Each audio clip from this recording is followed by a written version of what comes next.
Ya, terima kasih Anda menyaksikan Gapai Kemuliaan. Kita lanjutkan kembali pembahasan kita bersama Kiai Haji Muhammad Faiz. Nah, Kiai, sekarang kita bahas soal hubungan rumah tangga, begitu ya, hubungan pernikahan. Nah, belakangan ini banyak kasus perselingkuhan. Nah, perselingkuhannya ini tidak sembarangan karena terjadi dengan anak tiri misalnya. Nah, sebetulnya bagaimana Kiai di dalam syariah itu? Apakah kemudian anak tiri ini bukan mahram dan boleh dinikahi? Adabnya itu seperti apa? Para pemirsa sekalian, dalam kaitan dengan pertanyaan tadi itu, ada dua wanita yang harus diingat oleh kita. Yang pertama itu anak tiri, yang kedua itu adalah ibu mertua. Ini asalnya, ini bukan mahram. Asalnya ini orang lain. Anak tiri itu kan bukan anaknya suaminya kan. Betul. Itu anak bawaan istrinya dalam kasus ini kan. Kemudian anak tiri juga bisa jadi anak bawaan suami. Nanti berselingkuh dengan ibunya bisa jadi ya. Atau kemudian ibu mertua. Ini sebetulnya adalah orang lain. Tetapi nanti mereka ini akan menjadi mahram mu'abbad. Mahram itu ada dua, Mbak Eva. Kita pernah bahas juga kan episode tentang mahram. Mahram itu ada yang mu'akkad, temporer, ada yang mu'abbad. Yang temporer itu seperti apa? Seperti siapa? Misalnya kakak atau adik istri saya. Itu ipar. Itu mu'akkad. Saya tidak boleh punya dua istri kakak beradik. Tapi kalau salah satunya sudah tidak terikat dengan pernikahan dengan saya, maka boleh. Ya.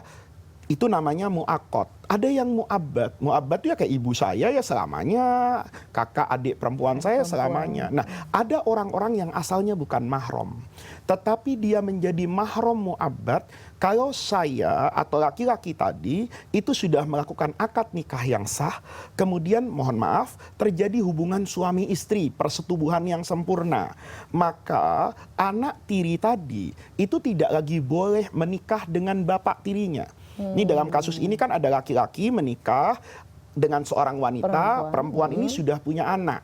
Nah, kalau suaminya wanita ini sudah bersetubuh dalam tali ikatan pernikahan yang sah, maka anak perempuannya, ini yang disebutkan dalam Al-Quran, warobaibukumul lati fi hujurikum min nisaikumul lati dakhaltum bihinna. Kalau sudah dakhaltum, terjadi persetubuhan, maka anak tiri ini mahram mu'abbad.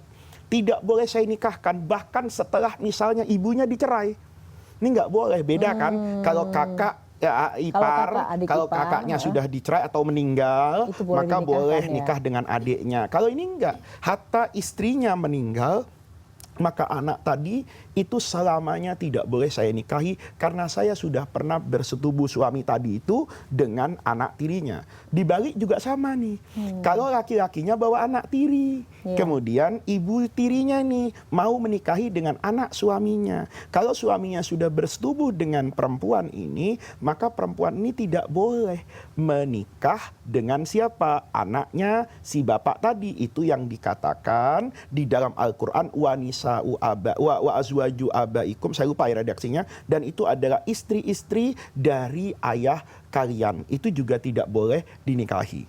Kemudian juga adalah ibu mertua. Nih, kalau sudah bersetubuh dengan anaknya, ya ada laki-laki nikah dengan anak perempuan, sudah nikah yang sah bersetubuh dengan anak perempuannya, maka tidak boleh kemudian nanti laki-laki ini menikah dengan siapa ini? Dengan mertua tadi kalau sudah terjadi persetubuhan.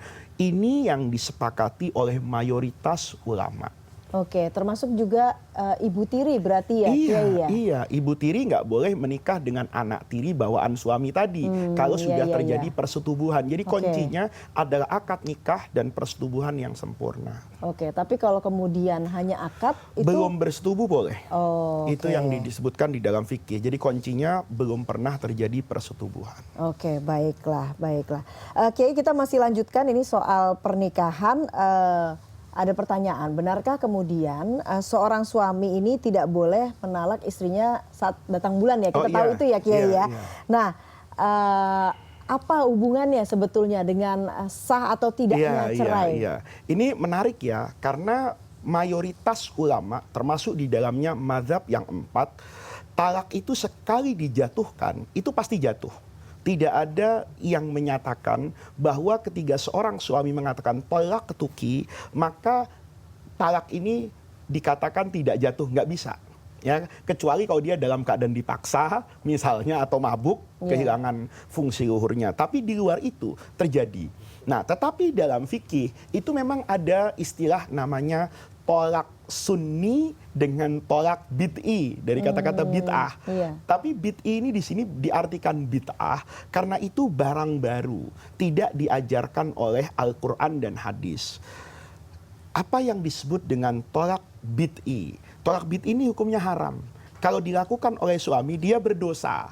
Tapi tidak terkait dengan keabsahan talaknya. Tolaknya tetap jatuh sah, gitu ya. tetap jatuh menurut mazhab yang 4 ini. Apa yang termasuk tolak bid'i itu? Yang pertama, menceraikan istri dalam keadaan haid. Yang kedua, menceraikan istri dalam keadaan suci habis disetubuhi oleh suaminya.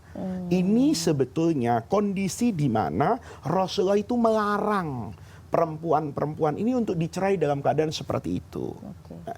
Mengapa? Mengapanya ini seperti diskusi kita tentang gerakan sholat misalnya. Bisa kita pastikan, bisa juga itu sekedar pemahaman kita. Tetapi itu hukumnya haram. Kenapa? Sebagian ulama menyatakan kalau perempuan itu dicerai dalam keadaan haid, kan juga tidak bisa dipastikan kan rahimnya. Karena dia perlu menunggu haid selanjutnya.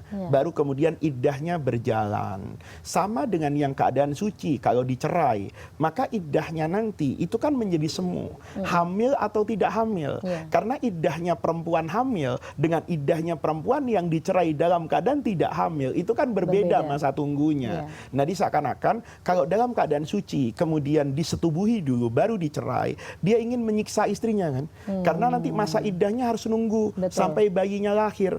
Kalau dia dalam keadaan tidak hamil, kan hanya menunggu salah satu quru, 3 kali quru menurut Imam Syafi'i itu adalah suci, menurut Imam Abu Hanifah itu adalah haid. Nah, ini yang dikatakan tolak sunni dan tolak bid'i. Di luar itu boleh. Jadi kalau mau mentalak istrinya, itu yang bukan paling dianjurkan ya. Tidak dianjurkan mencerai itu. Kalau harus terjadi, paling tepat ya, menurut agama, itu dibiarkan. Kalau tadi yang haid, itu dibiarkan suci dulu. Begitu suci, jangan disetubuhi.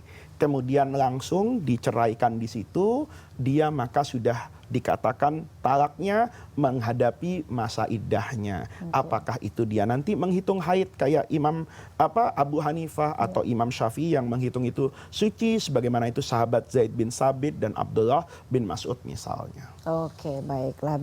Kita akan lanjutkan kembali Kiai, tapi kita harus break terlebih dahulu. Jangan kemana-mana, Gapai Kemuliaan akan segera kembali.